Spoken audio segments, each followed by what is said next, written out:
ان کے ساتھ جو ہمارے اسپیکرز ہیں، ہمارے سیلیبریٹیز ہیں، ان کے ساتھ انٹریکشن کریں، زیادہ سے زیادہ لوگوں کو موقع مل سکے. بہت شکریہ جناب. ہمارے ساتھ اگلے کالر ہیں نوید افضل صاحب. اہلاً جناب. ٹاپک ہے رن اپوسٹیٹس رن. سے مراد یہ ہے کہ ہم نے چیلنجز دیے ہیں وہ قبول نہیں کر رہے. آپ کی رائے کیا ہے؟ آپ کی ٹیکنیک کیا ہے؟ آپ کے سجیشنز کیا ہیں؟ آپ کیا چاہتے ہیں؟ کس طریقے سے ہمیں اپنا مقدمہ رکھنا چاہیے؟ جزاک اللہ. جو کال کرتے جائیں اجازت لے لیں گے ہم سے. جی اپنا نوید بھائی مائک انمیوٹ کر لیں پیارے دوست. جی میری آواز آ رہی ہے آپ کو؟ جی جی بالکل آ رہی ہے سر. السلام علیکم ورحمۃ اللہ وبرکاتہ. وعلیکم السلام. جی میرا یہ خیال ہے عامر صاحب اور تمام گیسٹ کو کہ یہ کیوں بھاگ جاتے ہیں. میں نے غالب کمال کو اور حارث سلطان کو بہت شروع سے فالو کرنا شروع کیا تھا اور میں ان کے پاس جاتا بھی تھا. اس کی مین وجہ یہ ہے، شاید آپ کو یہ سٹوری لگے لیکن میں بالکل اس کا نچوڑ نکال چکا ہوں، کیونکہ غالب کمال بھی پاکستان چھوڑ کے بھاگا ہوا ہے اور حارث سلطان بھی ملک سے باہر گیا تھا، اور بقول اس کے خود کے کہ وہ 18-19 سال کا تھا جب وہ ایجوکیشن کے لیے باہر گیا تھا. تو ان کو بالکل اسلام کے بارے میں کچھ بھی نہیں پتا تھا، نہ انہوں نے کبھی قرآن پڑھا تھا، نہ کبھی انہوں نے حدیث پڑھی تھی.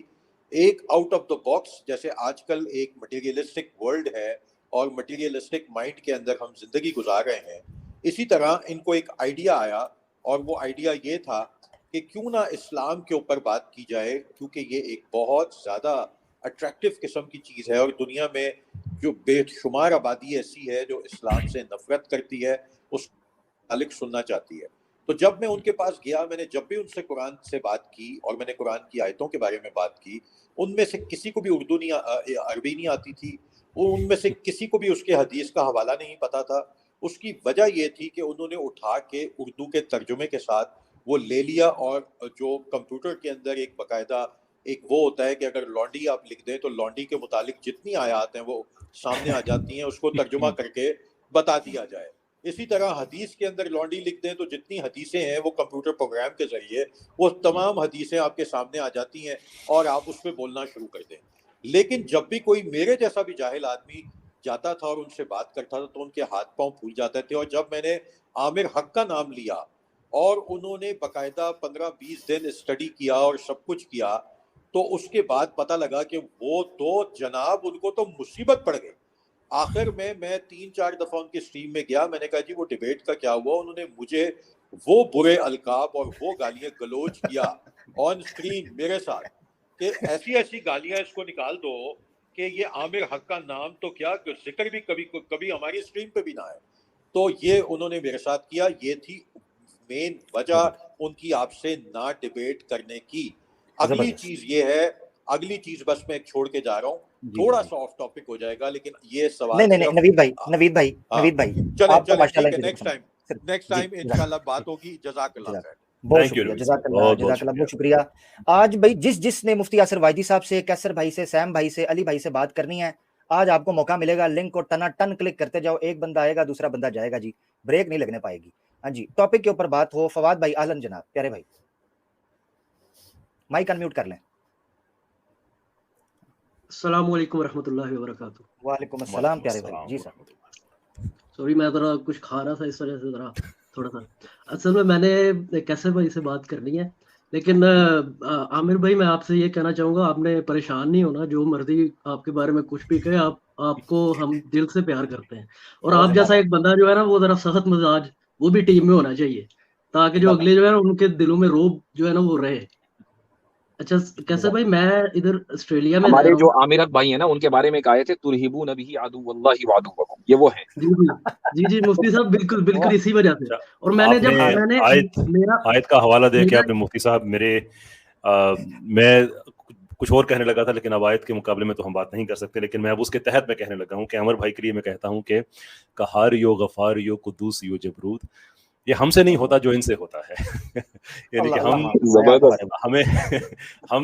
ہم مشکل میں پڑ جاتے ہیں اگر اپنے پانی سے باہر جانا پڑے، لیکن یہ ہر پانی میں تیار لیتے ہیں. انتہائی ایکڈیمک فلسافیکل بات ہو اس میں بھی حیران کر دیتے ہیں. اگر تو میں تو طلاق پہ آنا ہو تو اس میں جو کریٹیوٹی ہے ماشاءاللہ میں اس کی تفصیل میں کیا جاؤں. میں کیسر بھائی آپ نے شعر پڑھا ہے تو فواد بھائی کی طرف جانے سے پہلے اقبال یاد آ گیا. تو ہماری طبیعت جو ہونی چاہیے وہ قرآن کے مطابق اعوذ باللہ من الشیطان الرجیم اشداء علی الکفار رحماء بینہم، بالکل مومن.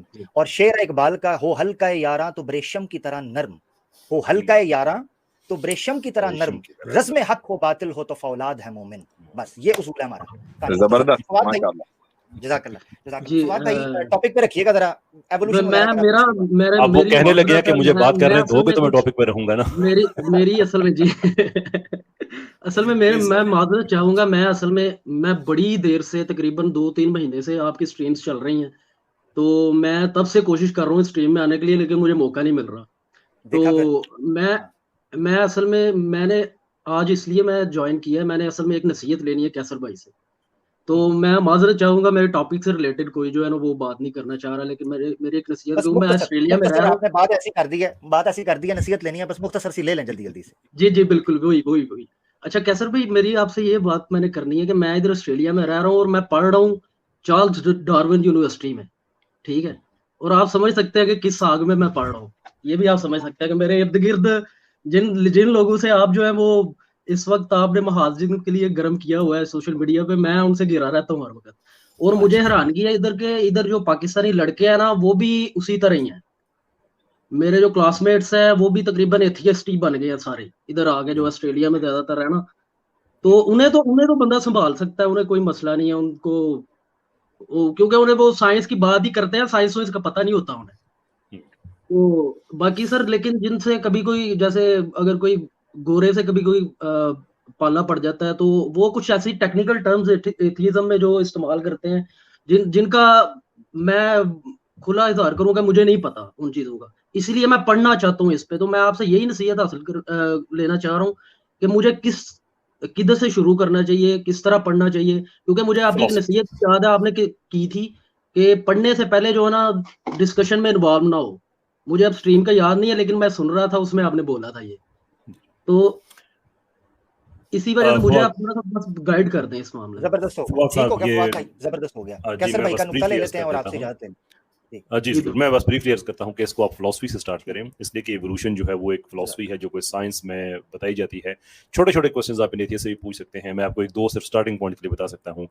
ان سے پوچھیں کہ کیا نیچر جو ہے وہ ایک کریٹو فورس ہے؟ اگر یہ کریٹو فورس ہے تو یہ اس کے پیچھے وہ مائنڈ کون سا ہے جو اس کریٹیوٹی کے پیچھے ہے؟ کیونکہ آپ کے نزدیک نیچر جو ہے وہ بیسکلی انڈیفرنٹ ہے، ایوولوشن کا کوئی مقصد نہیں ہے. تو اگر وہ کریٹو فورس ہے تو وہ کریٹ کیوں کرتی ہے؟ اور اگر کریٹو فورس نہیں ہے تو وہ چوز کیسے کرتی ہے؟ گیون دا فیکٹ کہ اس دنیا کا کوئی مقصد نہیں ہے، ایوولوشن کی کوئی ڈائریکشن نہیں ہے، تو پھر وہ کون سا مائنڈ ہے نیچر کے پیچھے، کون سی اس کی کریٹو پاور ہے جس کی وجہ سے وہ چوز کرتی ہے؟ دوسرے ان سے پوچھیں کہ یہ جو نئی ہمارے پاس سائنٹیفک انفارمیشن آ رہی ہے کہ میوٹیشن رینڈم نہیں ہے، تو ڈارونزم میں تو بیسکلی چیزیں ہی دو ہیں، نیچرل سلیکشن اور رینڈم میوٹیشن. تو اگر میوٹیشن رینڈم نہیں ہے تو پھر نیچر کیسے یہ سلیکٹ کرتی ہے کہ کس کو اس نے سلیکٹ کرنا ہے، کس کو سلیکٹ نہیں کرنا ہے اور کیوں کرنا ہے؟ اور پھر جو سلیکٹ کرتی ہے تو ظاہر سی بات ہے کہ جو بھی میوٹیشن ہوتی ہے اس کا فائدہ اسی وقت تو نہیں ہوتا. ہزاروں میوٹیشنز ہوتی ہیں لیکن اس کا فائدہ تو عام طور پہ فیوچر میں ہوا کرتا ہے. نیچر یہ کیسے پریڈکٹ کر لیتی ہے کہ جینز میں جو میوٹیشن اب ہوئی ہے اس کا فیوچر میں کیا فائدہ ہوگا؟ یہاں سے 2-3 فلسفیکل کوسچن سٹارٹ کریں، آگے گفتگو ہوتی جائے گی. بہت شکریہ. زبردست تھینک یو کیسر بھائی بریف رکھنے کے لیے. اچھا میں دوستوں کو یہ چیز بتا دوں کہ یار وہ کدھر وہ ایکس مسلمز، وہ گنڈے، وہ جو دندناتے پھرتے تھے اور ہارنز بجاتے تھے، بغل بجاتے تھے جنگ کا، ان کو لنک دیں یار یہ اسٹریم یارڈ کا، ان کو بلائیں، ان کو کہیں بھائی آپ لوگوں کو چیلنج کیا ہوا ہے جن لوگوں نے، ان کو آ کے جواب دیں. وہ اسٹیج پہ بیٹھے ہیں، آپ میں سے کوئی آ ہی نہیں رہا، بڑی معذرت کے ساتھ. اچھا جی اگلے ہمارے کالر ہیں جنید صاحب.